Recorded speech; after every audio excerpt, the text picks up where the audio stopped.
Olá, como vai? Boa noite. Pesquisa aponta que 1 em cada 3 brasileiros acredita que nos casos de estupro, a culpa é da mulher. Nível do Rio Paranaíba está baixo do normal e por causa da estiagem. Comerciante é preso por ameaças e portando armas durante cobrança de dívida. Polícia Militar recupera produtos e prende 5 suspeitos de furto em São Gotardo. Cai preços de algumas verduras e legumes por causa do clima. E mais. Iniciou hoje a primavera, estação marcada pelas flores, que termina no dia 21 de dezembro. Garrafinhas de água podem conter milhares de bactérias, por isso é preciso ter uma boa higienização. Secretaria Estadual de Meio Ambiente promove cursos de capacitação para mais de 60 servidores. Vamos juntos e bem informados a partir de agora no NTV News, que está começando.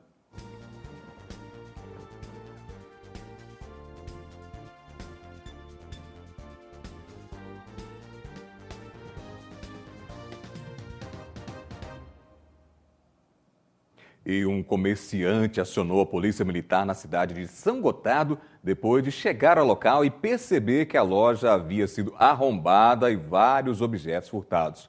Os militares conseguiram localizar os ladrões e recuperar os produtos.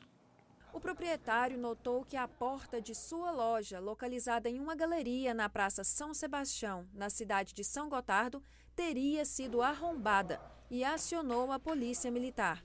Nas buscas foram localizados os autores e muitos materiais fruto de roubo. Por volta das 12 horas, na cidade de São Gotardo, houve a solicitação de um furto numa loja no centro da cidade. Aí deslocamos para o local onde os autores haviam invadido. Fizemos rastreamento pela cidade e localizamos os autores adentrando dentro de uma borracharia com os notebooks. Aí damos voz de prisão para os autores e verificamos dentro da borracharia havia vários produtos ilícitos, ou seja, produto de furto. Aí onde fizemos a prisão dos 2 autores, donos da borracharia, e conduzimos até aqui em Patos de Minas para fazer o flagrante. Além dos 2 notebooks furtados na tarde desta quarta-feira, vários outros materiais foram encontrados na borracharia e na residência de propriedade de Geraldo Magela Rodrigues, de 61 anos, já conhecido como receptador de produtos de roubo. Alaerte Gomes Vieira, de 49 anos, também foi conduzido para a delegacia por receptação. Rauliston dos Reis Rosa, de 27 anos, Reginaldo Virgílio dos Santos, de 33 anos, e Fábio Júnior de Oliveira Rodrigues, de 28 anos, confirmaram a autoria do furto. Os 3 indivíduos já possuem passagem pela polícia. Já em Patos de Minas, um comerciante de 27 anos foi preso e conduzido à delegacia depois de tentar cobrar uma dívida. Ele foi preso e conduzido por ameaças. Os militares localizaram com ele, que já possui várias passagens pela delegacia, armas e uma porção de maconha. Enquanto fazia patrulhamento de rotina, a Polícia Militar foi interceptada por pessoas na rua para atender uma ocorrência de ameaça no bairro Vila Garcia. A nossa viatura foi abordada próximo ao bairro Coração Eucarístico e, segundo o solicitante, ele disse que um indivíduo estaria na porta da casa de sua genitora ameaçando os familiares e que possivelmente ele estaria armado. A ameaça ela provém de uma dívida de um veículo que a vítima teria comprado e não teria pagado. E esse fato estaria se arrastando por aproximadamente 3 anos.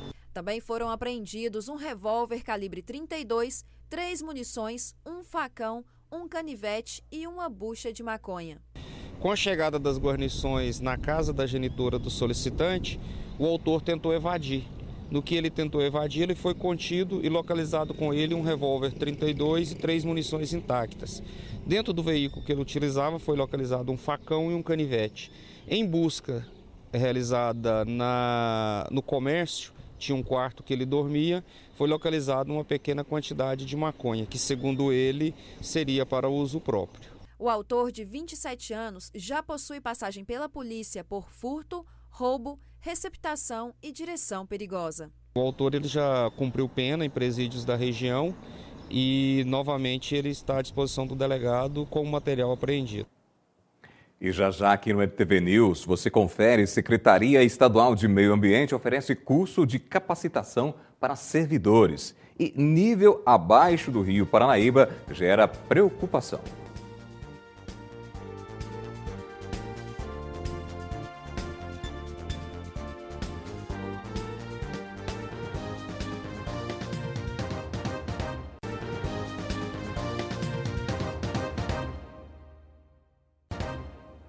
E a Secretaria Estadual de Meio Ambiente e Desenvolvimento Econômico, em parceria com outros órgãos, promoveram capacitação voltada para profissionais da área de meio ambiente em Patos de Minas. A atividade teve como principal objetivo destacar a importância do atendimento e a ética no trabalho.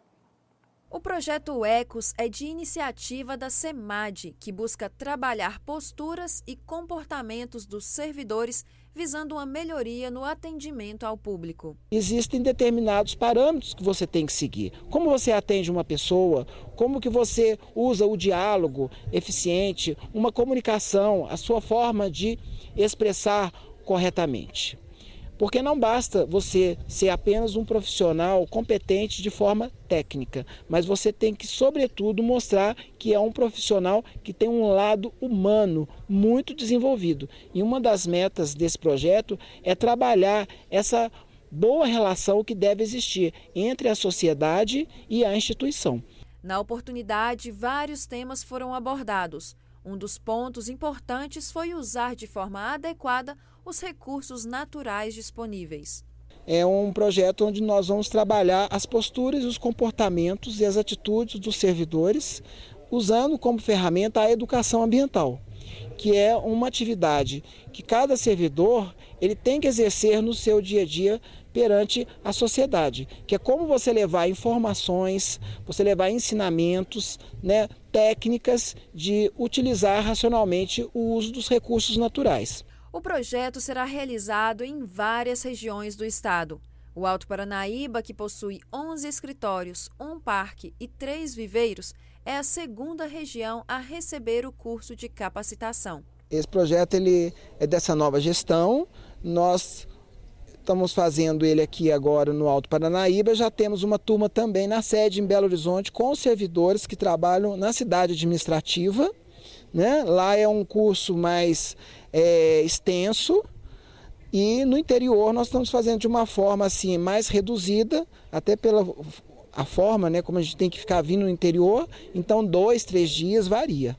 Para o chefe regional do IEF, o Washington Lima, esse projeto vem para beneficiar os servidores e o público em geral, na melhoria do desenvolvimento de um trabalho importante que abrange uma grande região. A nossa região, que é composta por 36 municípios, nós temos 11 escritórios espalhados nesses 35 municípios, que vai de uma área lá desde o Rio Paranaíba até o Rio Grande, aí, compondo todo o Alto Paranaíba.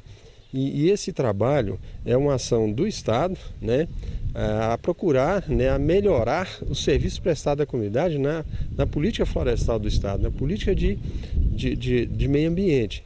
Os servidores consideram o projeto Ecos de extrema importância, capacitando os profissionais a darem mais atenção a questões que muitas vezes passam despercebidas no nosso dia a dia. Bom, esse curso ele trouxe muitas informações, porque a gente lida todos os dias com um grande público, com muitas pessoas, Então ele ajuda a melhorar a nossa convivência com o colega de trabalho, com as pessoas que vêm buscar nosso auxílio no dia a dia. É importante demais, porque o nosso colega aqui, o Ricardo Coatini, é um cara que tem muito gabarito, e ele está passando para nós muita coisa interessante que acontece no dia a dia, falando sobre a ética, sobre o respeito, da forma como a gente comporta frente ao cliente. E a estiagem prolongada na região tem preocupado. Olha, o nível das águas do Rio Paranaíba já está crítico. A atual situação do Rio Paranaíba não é das melhores. O nível está super baixo e existe muito descarte em suas margens, o que altera sua aparência e prejudica na qualidade da água. Os materiais que são descartados dentro do rio, por exemplo, os efluentes, eles mudam essa cor, eles dão um aspecto mais turvo para a água e também muitas vezes a gente acha que a água está verde, mas às vezes ela não está verde, ela está refletindo o que tem em volta ou o que tem no substrato de fundo. Então a gente tem que ter o cuidado, às vezes quando a gente julga só pela aparência, para tentar demonstrar isso. Aqui no caso onde a gente está, a gente vê que tem uma alteração decorrente de lançamentos. É evidente a cor e também a gente sente o cheiro característico que destaca mais ainda que a gente tem lançamentos pelo cheiro, é esgoto doméstico e isso altera esse aspecto. Por isso, esse aspecto turvo e tendendo para o esverdeado, às vezes cinza, cores variando de acordo com o nível da água. Uma das questões que prejudica gradativamente o rio é o descarte inadequado de esgoto e, devido ao baixo nível das águas, o rio não consegue realizar o processo natural de despoluição, acumulando sujeira. A gente tem no Rio Paranaíba um problema grande que, por mais que Patos já tenha uma rede coletora, que já começou a fazer o tratamento do esgoto, a gente tem pontos que não estão ligados nessa rede. A gente tem algumas emissões que elas acontecem de maneira clandestina. Então, a gente nunca vai conseguir tirar todas se as pessoas não entenderem que isso implica em problemas de saúde pública, em problemas de qualidade de vida, esses efluentes descartados sem nenhum tipo de tratamento dentro de um curso d'água. O Rio Paranaíba ele tem um volume considerável de água durante todo o ano e ele acaba conseguindo limpar ao longo do trecho dele um pouco dessa poluição. Mas em cursos d'água menores, esses lançamentos clandestinos apresentam problemas muito mais graves do que esses que a gente já vê aqui hoje. Algumas ações devem ser tomadas para diminuir o impacto, desde o tratamento de esgoto até o descarte de materiais nas margens. Ações simples, de sensibilização mesmo das pessoas também melhorariam consideravelmente essa qualidade, porque um resíduo, um lixo que a gente joga no lugar inadequado, ele vai vir parar aqui em um curso d'água. Então isso é importante. São importantes revitalizações de margem, porque a gente vê que, principalmente no trecho dentro do perímetro urbano, a gente não tem uma faixa grande de vegetação, a gente tem uma pequena vegetação ciliar só, e se a gente tivesse uma vegetação maior, com certeza ela ia diminuir esse carreamento para dentro do curso d'água. De acordo com a bióloga Regina Gonçalves, os volumes de chuvas diminuiu consideravelmente, comparando o início de 2015 com o início de 2016. E as perspectivas não são tão boas para o próximo período. Se a gente comparar as chuvas de 2015 com 2016, a gente teve um janeiro que choveu um pouquinho mais esse ano, mas fevereiro e março a gente praticamente não teve chuva, foram poucos dias. Então não foi suficiente para fazer uma recarga adequada.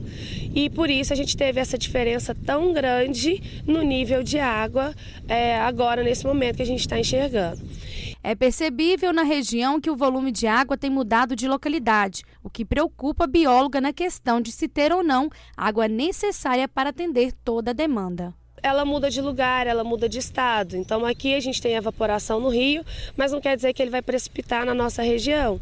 Então esses volumes, eles são preocupantes, porque a gente tem uma demanda muito grande de uso de água, porque além da cidade, todas as atividades exercidas pelo ser humano gastam água, a agricultura precisa de água, então a gente precisa de um volume muito grande, então a gente retira dos cursos d'água muita água e às vezes o volume que retorna não é suficiente para manter toda essa demanda. E já aqui no NTV News, primavera, estação marcada pelas flores, começou hoje. Especialistas fazem alerta sobre os cuidados com as garrafinhas de água.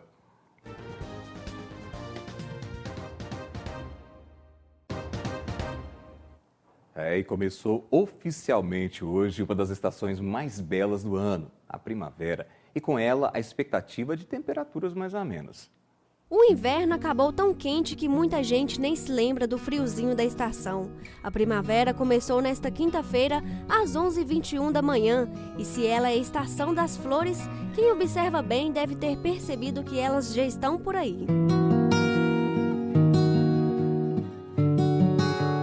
Depois do inverno, os próximos meses devem ser caracterizados por aumento gradual da temperatura, segundo o que explica o climatologista Adalberto Vieira.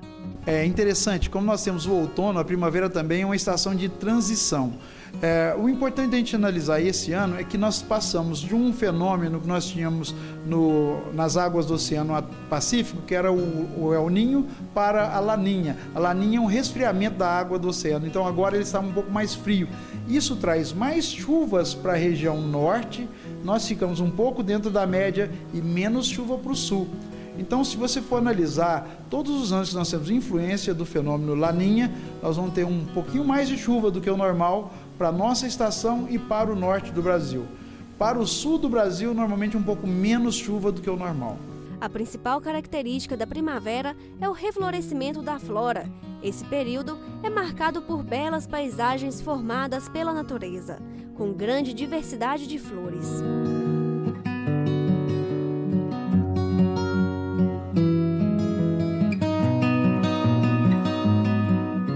Apesar do aumento da temperatura, outra característica da estação é o retorno de algumas pancadas de chuva e até mesmo temporais, levando os dias de primavera com cara de inverno. A quantidade de chuva deve estar dentro do esperado para a estação, mas com distribuição irregular. A primavera é uma estação que o pessoal acha como a estação das flores, né? E cheio de glamour, porque, na verdade, em todo o planeta, quando nós entramos na estação da primavera, nós estamos saindo de uma condição de clima seco, frio, para uma estação que começa a ter mais calor e mais umidade. Então, a tendência que nós temos é exatamente essa, de que os dias comecem a ser maiores, nós vamos ter maior quantidade de luz, consequentemente maior temperatura, e também por causa disso nós vamos ter a formação de nuvens que trazem chuvas para a gente ao longo da estação até que nós comecemos o verão propriamente dito.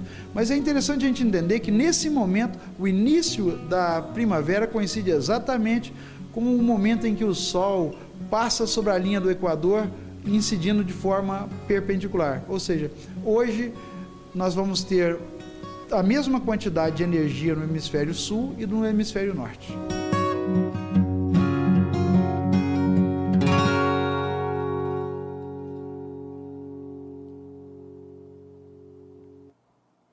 Bonito, né? Pois é. E é claro que você já ouviu falar que água é fonte de vida. Por isso é essencial fazer uma boa hidratação do corpo para o bom funcionamento do nosso organismo. E com esse calorzão que anda fazendo, muita gente não dispensa carregar aquela garrafinha com água. Pois é, mas a higienização dessas garrafas é extremamente importante, viu? Com as altas temperaturas e o tempo cada vez mais seco, as garrafinhas de água se tornaram um objeto indispensável para a maioria das pessoas. Sim, hidratação é muito importante no dia a dia e durante a atividade física. É indispensável a minha garrafinha, eu tento carregar ela para onde eu vou, tanto na academia quanto no meu dia a dia, principalmente igual eu trabalho no campo, também área de campo, baixo sol, principalmente, é bem importante. Mas o que muitos não sabem é que as garrafinhas contêm uma infinidade de germes e bactérias, que se não forem eliminados corretamente, podem causar diversos danos à saúde. O legal seria se a gente usasse uma garrafa individual, né? Cada um ter a sua garrafinha, que seja apropriada para poder reutilizar. E, além disso, a limpeza da garrafinha ela tem que ser feita de maneira adequada. Eles fizeram suave das garrafas e viram a quantidade de bactéria que tinha, inclusive a bactéria relacionada à questão intestinal, né? Por conta de contaminação mesmo, que a gente coloca a mão, coloca a boca ali na garrafa, e se a gente não faz a limpeza de maneira adequada, aquela bactéria ela pode proliferar e causar prejuízo se ela for ingerida. De acordo com a médica infectologista, as garrafinhas PET são as mais prejudiciais, pois além de acumular bactérias, elas liberam componentes químicos que podem alterar o funcionamento do sistema hormonal. A garrafinha, garrafa PET, garrafa de água mineral, de refrigerante, não é interessante que a gente fique reutilizando por muito tempo. Ela tem um produto químico, que é um composto do qual ela é feita, que pode ser liberado na água e contaminar o organismo. trazendo prejuízos, principalmente no sistema endócrino, que é aquele sistema do nosso organismo que produz hormônios. Com todos esses problemas, fica até difícil saber o que fazer. A orientação é escolher uma garrafa adequada e lavá-la diariamente com água e sabão. O ideal era que a gente pudesse usar as garrafas de vidro ou de alumínio. A garrafa de alumínio, a higienização feita de maneira correta, porque também a gente precisa higienizar, senão vai ter bactéria. Feita de maneira correta, lavar com água e sabão, colocar uma escovinha lá dentro, porque ela tem a boca que dá para poder lavar internamente. Ela vai ficar livre de contaminação e livre também de produto químico para o prejuízo na hora que a pessoa for tomar água. A garrafa de vidro também ela é parecida com a garrafa de alumínio. E a gente tem também garrafas feitas de um plástico apropriado, né, que é próprio para poder a pessoa reutilizar. Essa aqui é uma delas, né, um dos exemplos, que a gente pode também estar fazendo a higiene correta e ela não tem o BPA em grande quantidade para poder estar eliminando no organismo da gente. E já aqui no NTV News, clima faz cair preços de algumas verduras e legumes em Patos de Minas. E a queda já chega a 40%.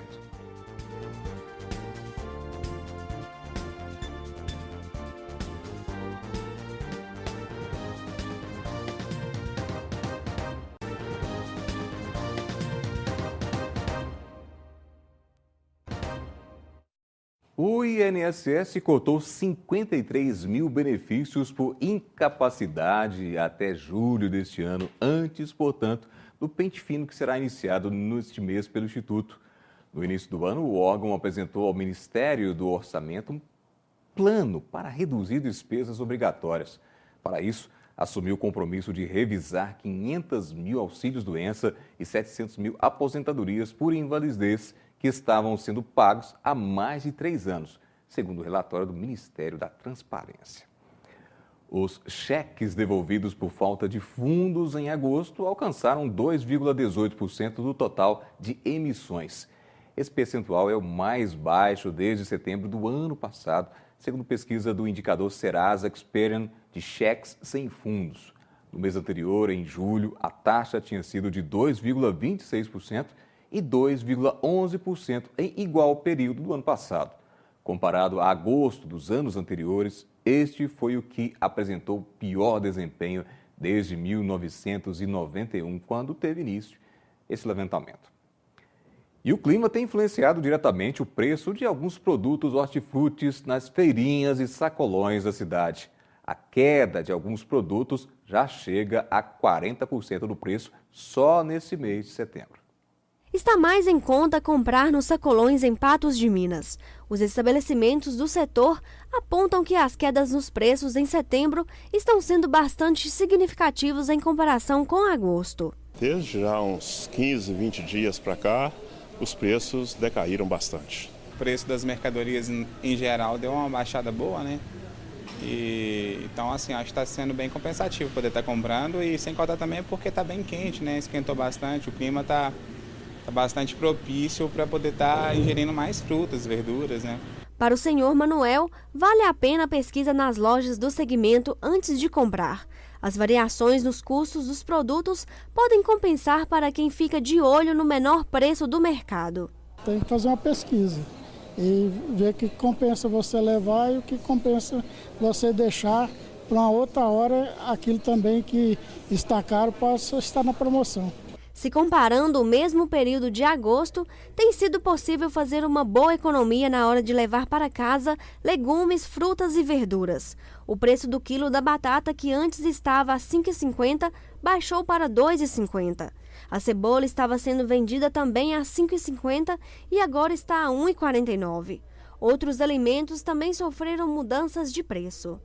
Batata, tomate, os principais, batata, tomate, repolho, jiló, pepino, cebola, tudo tiveram quedas significativas de preço. Então, acho que o que mais caiu, assim, em relação ao preço que estava e está agora, acho que é o preço da batata. Batata, tomate também deu uma oscilada para mais, batata baixou, né? Caiu bastante o preço. Eu acho que são as duas que mais oscilaram, né? Uma subiu sumiu bastante, outra baixou bastante. O motivo para a queda nos preços pode estar ligado à elevação da temperatura. Após o período mais frio, a mudança no clima tem colaborado com a melhora na produção de alguns desses produtos. Um pouco a produção que aumentou. A produção aumentou um pouco de algumas variedades. E outra também a diminuição do consumo, né, pelos os consumidores. Uma das coisas que influenciou bastante a mercadoria, o preço da mercadoria ter caído, eu acredito que seja o tempo, sim. Mas, assim, no geral,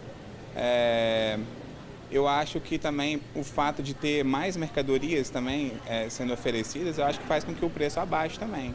Para os consumidores, esta é a hora certa de comprar. Estamos aproveitando aí, né, que o preço está mais baixinho do jiló, do tomate, de vários tipos de verdura, e aproveitando, e a gente está comprando, porque quando o preço está alto a gente não consegue, né? E aproveitar que está mais em conta e fazer essa compra maior e mais duradoura para a semana inteira.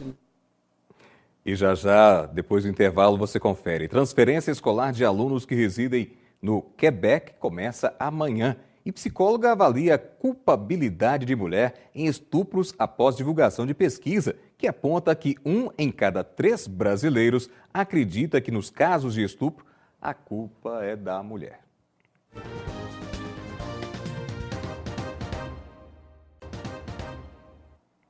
E por 8-2, o Supremo Tribunal Federal decidiu que os pais biológicos devem garantir o pagamento de pensão e o direito à herança aos seus filhos, mesmo que eles tenham sido criados por outros homens.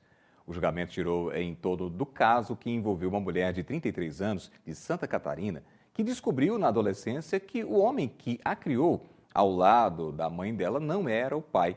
Depois de 3 exames de DNA, a mulher descobriu a verdadeira identidade do pai biológico e procurou então o judiciário para corrigir o registro civil e pedir pensão. As mudanças propostas para a reformulação do ensino médio também podem trazer um novo modelo para o Enem. Com a intenção de flexibilizar a trajetória dos alunos, o Ministério da Educação terá que pensar também em formas de avaliar as ênfases de formação. Uma das possibilidades é que haja modelos diferentes de Enem, mais direcionados para que os estudantes aprendam na etapa de ensino. As possíveis mudanças não valerão para o Enem de 2016. E a Superintendência Regional de Ensino, em parceria com a Secretaria de Desenvolvimento Social, realizou um levantamento com as famílias beneficiadas com as casas do Residencial Quebec. Entre as famílias, 772 crianças estudam. Dessas, 380 pretendem pedir transferência para escolas próximas das residências. Entretanto, somente uma escola não é suficiente para receber tantos alunos. Para atender a demanda, os estudantes serão distribuídos entre as instituições da rede pública de ensino. Centenas de famílias estão finalmente se mudando para as casas do programa residencial Minha Casa Minha Vida, no bairro Quebec. De acordo com a Superintendência de Ensino, entre as famílias, 722 crianças estudam. Dessas, 380 pretendem deixar suas escolas habituais e migrar para outras, mais próximas de suas novas residências. Os números foram obtidos através de um levantamento feito pela Secretaria de Educação. A Secretaria Municipal de Educação repassou para nós quantos alunos desejavam transferir de escola, e a partir desse número a superintendência mapeou, por exemplo, e chamou os diretores primeiro das escolas mais próximas lá aos bairros lá novos, Quebec, e nós então convidamos os diretores das escolas, Abner Afonso, Abílio, Paulina Porto, Jacques Correia e Elza Carneiro Franco, para a gente ver quantas vagas que cada escola havia, primeiro ano, segundo ano, por ano de escolaridade. Então, partindo desse princípio, aí depois nós fomos então encaixando, a escola cabe tantos alunos e tal.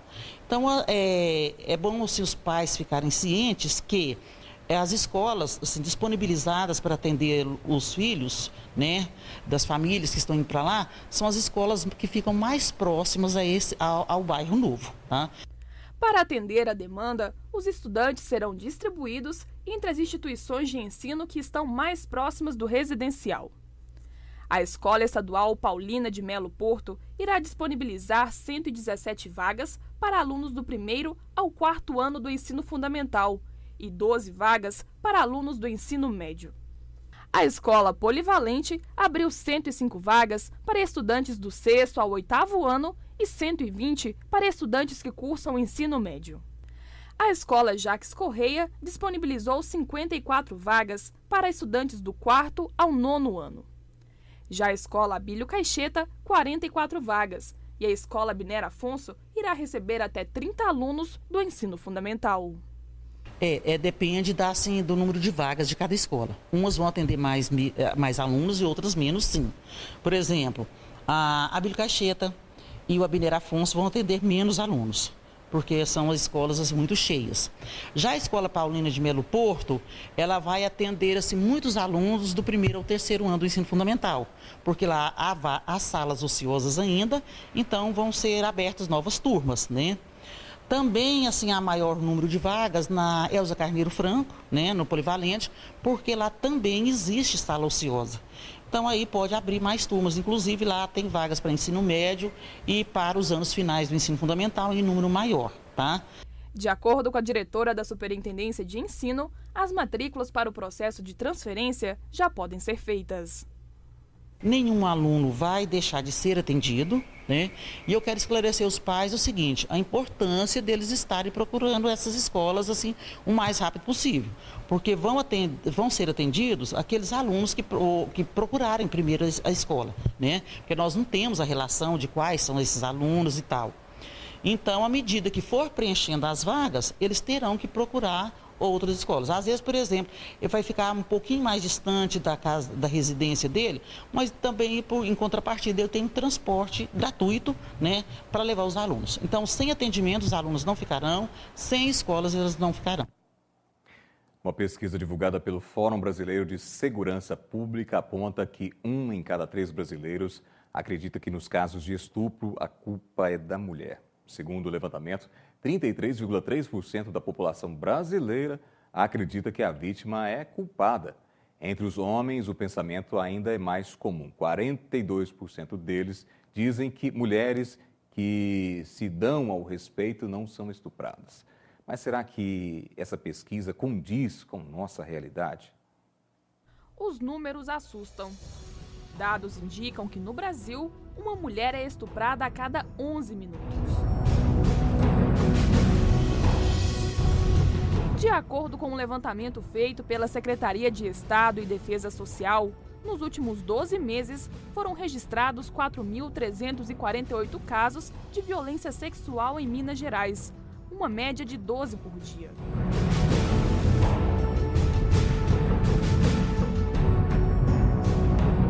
A mais recente pesquisa Datafolha, encomendada pelo Fórum Brasileiro de Segurança Pública, apontou que 1 em cada 3 brasileiros acredita que nos casos de estupro, a culpa é da vítima. Os dados são alarmantes e chamam a atenção da população. Pergunta para ele, e se fosse com a mãe deles ou com a filha deles? A culpa ia ser da vítima? Então, essas pessoas que falam isso, elas não têm nem que ir em uma delegacia procurar os direitos delas. Uai, que direitos o ser humano tem, a mulher está tendo?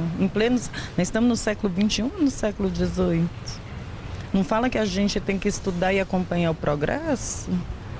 Uai, por que isso? É sério, uma coisa séria, não é? Quer dizer então que se eu for estuprada, é problema meu. Se for seu filho, aí tem que ter justiça.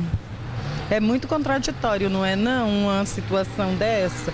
Aqui num país desse que fala que os direitos estão iguais das mulheres e dos homens, e a liberdade de expressão de ir e vir?